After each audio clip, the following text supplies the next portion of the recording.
ভাইয়াটার কথাগুলো খুব সুন্দর লাগে, সবাই একটু মনোযোগ দিয়ে শুনবেন।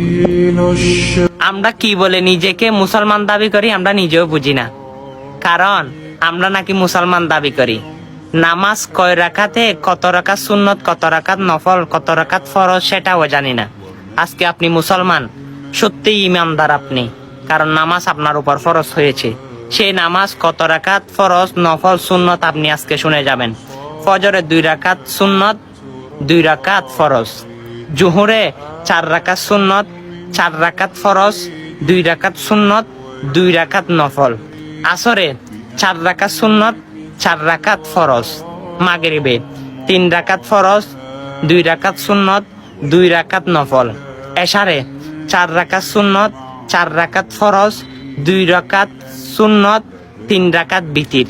হ্যাঁ, আমরা মুসলমান, সেটাও কিন্তু আপনাকে যদি জিজ্ঞেস করা হয় আপনি পারবেন না। আজকে আমার কাছ থেকে শুনেছেন, আল্লাহ রসুল বলে আমার একটি আয়াত হলে অন্যের কাছে তুমি পৌঁছে দাও। আপনি নামাজের দাওয়াতটা শুনেছেন, আপনার মতো সৌভাগ্যবান কেউ হতে পারে না।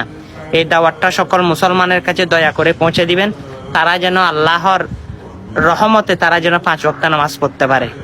আমিন। সমান নেকির অধিকারে আপনিও হবেন।